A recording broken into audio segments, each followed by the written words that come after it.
செய்திகள். முதலமைச்சர் மு க ஸ்டாலின் அவர்கள் 2 நாள் பயணமாக இன்று தஞ்சை வருகை தர உள்ள நிலையில் கல்லணையில் இருந்து இன்று பாசனத்திற்காக தண்ணீர் திறந்துவிட உள்ளார். நீட் தேர்வு முடிவுகள் நேற்று வெளியான நிலையில் தமிழகத்தில் திருநெல்வேலியை சேர்ந்த மாணவர் சூரிய நாராயணன் அவர்கள் மாநில அளவில் முதலிடம் பிடித்து சாதனை படைத்துள்ளார்.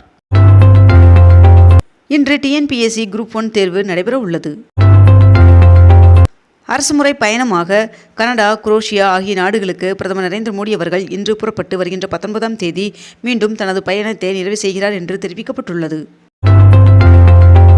அகமதாபாத் விமான விபத்தில் பாதிக்கப்பட்டவர்களுக்கு 25 லட்சம் ரூபாய் உதவித்தொகை வழங்க உள்ளதாக ஏர் இந்தியா அறிவித்துள்ளது. தமிழகத்தில் இன்று நீலகிரி, கோவை, திருநெல்வேலி, தேனி, தென்காசி, கன்னியாகுமரி, ஈரோடு, சேலம், தருமபுரி, திருப்பூர், திண்டுக்கல், மதுரை மற்றும் விருதுநகர் ஆகிய மாவட்டங்களில் ஒரு சில இடங்களில் கனமழை பெய்ய வாய்ப்புள்ளதாக வானிலை மையம் தகவல் தெரிவித்துள்ளது. நீட் தேர்வில் 76,181 தமிழக மாணவர்கள் தகுதி பெற்றிருப்பது மகிழ்ச்சி அளிக்கிறது என்று அண்ணாமலை அவர்கள் தெரிவித்துள்ளார்.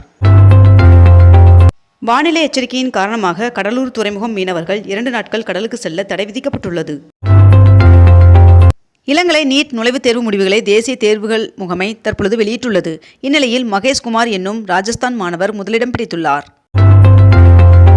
அனைவரும் எழுத்தறிவு பெறும் திட்டத்தில் தமிழ்நாட்டில் பயின்ற 5 லட்சம் பேர் தேர்ச்சி பெற்றுள்ளதற்கு முதலமைச்சர் மு க ஸ்டாலின் அவர்கள் பாராட்டு தெரிவித்துள்ளார். கடல் சீற்றம் காரணமாக நாகை, இலங்கை இடையே இயக்கப்படும் கப்பல் சேவை வருகின்ற 18ஆம் தேதி வரை ஒத்திவைக்கப்பட்டுள்ளது.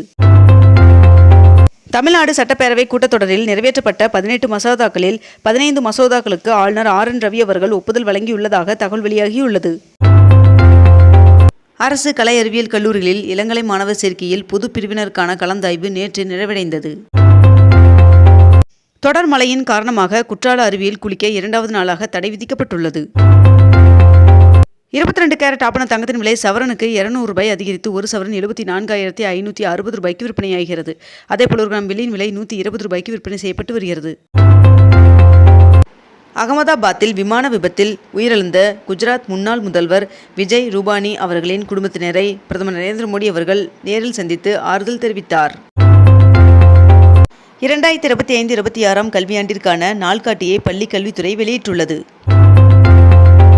கடனை வலுக்கட்டாயமாக வசூலித்தால் 5 ஆண்டு சிறையுடன் 5 லட்சம் அபராதம் விதிக்கும் மசோதாவிற்கு ஆளுநர் RN ரவி அவர்கள் ஒப்புதல் வழங்கியுள்ளதாக தகவல் வெளியாகியுள்ளது.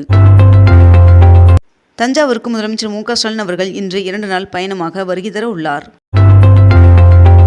தமிழ்நாட்டில் 25 இடங்களில் கட்டப்பட்டு வரும் மாவட்ட அரசு தலைமை மருத்துவமனைகள் விரைவில் திறக்கப்படும் என்று அமைச்சர் மா சுப்பிரமணியன் அவர்கள் தெரிவித்துள்ளார்.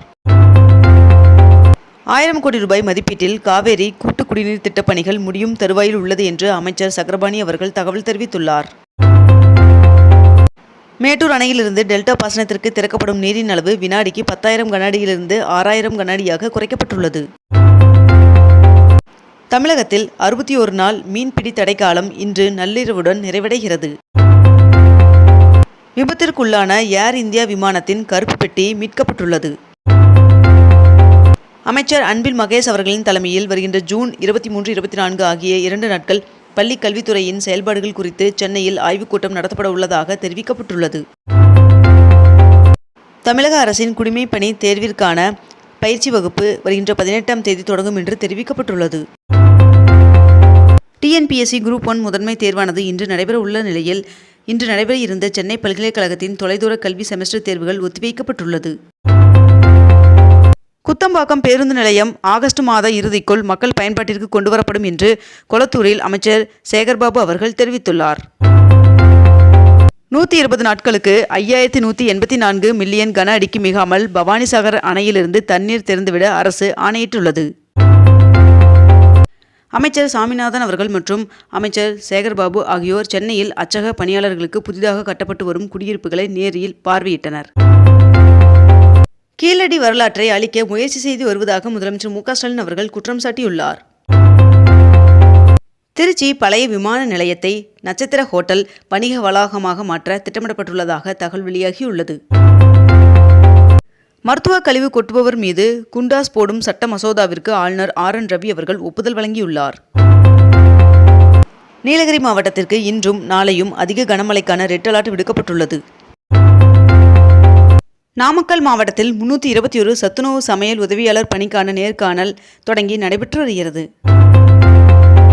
சர்வதேச செஸ் போட்டிகளில் முன்னணி இடங்களை வென்ற தமிழ்நாடு செஸ் வீரர்கள் குகேஷ், அரவிந்த், சிதம்பரம், பிரக்ஞானந்தா ஆகியோருக்கு துணை முதல்வர் உதயநிதி ஸ்டாலின் அவர்கள் வாழ்த்து தெரிவித்துள்ளார். UPSC தேர்வில் இதுவரை இல்லாத எண்ணிக்கையில் தமிழக மாணவர்கள் சாதனை நிகழ்ந்துள்ளது என்று முதலமைச்சர் மு.க. ஸ்டாலின் அவர்கள் பெருமிதமாக தெரிவித்துள்ளார். UPI பரிவர்த்தனைகள், மலிவான மொபைல் டேட்டா மற்றும் AI வளர்ச்சி போன்ற முக்கிய பகுதிகளில் இந்தியா முன்னணியில் உள்ளது என்று பிரதமர் நரேந்திர மோடி அவர்கள் தெரிவித்துள்ளார். நகராட்சி நிர்வாகத்துறை சார்பில் தமிழகத்தின் பல்வேறு பகுதிகளிலும் 399 கோடி மதிப்பீட்டில் முடிவுற்ற 102 திட்டப்பணிகளை துணை முதல்வர் உதயநிதி ஸ்டாலின் அவர்கள் தொடங்கி வைத்தார். தமிழக வெற்றிக் கழகத்தின் 3ஆம் ஆண்டு கல்வி விருது விழாவில் 3ஆம் கட்ட விழா நேற்று நடைபெற்றது. காவிரி டெல்டா பாசனத்திற்காக சேலம் மேட்டூர் அணையை முதலமைச்சர் மு.க. ஸ்டாலின் அவர்கள் நேற்று திறந்து வைத்தார். ஏர் இந்தியா விமானம் விழுந்து வெடித்ததில் மருத்துவ மாணவர்கள் 5 பேர் உயிரிழந்தனர். அகமதாபாத்தில் நடந்த விமான விபத்தில் குஜராத் முன்னாள் முதல்வர் விஜய் ரூபானி அவர்கள் உயிரிழந்தார். விமான விபத்தில் உயிரிழந்தோரின் குடும்பத்திற்கு தலா 1 கோடி ரூபாய் வழங்கப்பட உள்ளதாக டாடா குழும தலைவர் சந்திரசேகரன் அவர்கள் அறிவித்துள்ளார். சென்னை மெரினாவில் மாற்றுத்திறனாளி முதியோர்கள் பயன்படுத்தும் வகையில் பேட்டரி வாகனங்கள் சேவை ஏற்பாடு செய்யப்பட்டுள்ளது. சென்னை மாநகராட்சியில் சாலை வெட்டுக்களை சீரமைக்க 15 மண்டலங்களுக்கு தலா 1 கோடி ரூபாய் ஒதுக்கீடு செய்யப்பட்டுள்ளது. பொறியியல் படிப்பிற்கு விண்ணப்பித்தவர்களுக்கான ரேண்டம் எண் நேற்று ஒதுக்கீடு செய்யப்பட்டதை தொடர்ந்து வருகின்ற 27ஆம் தேதி தரவரிசை பட்டியல் வெளியிடப்பட உள்ளதாக தெரிவிக்கப்பட்டுள்ளது.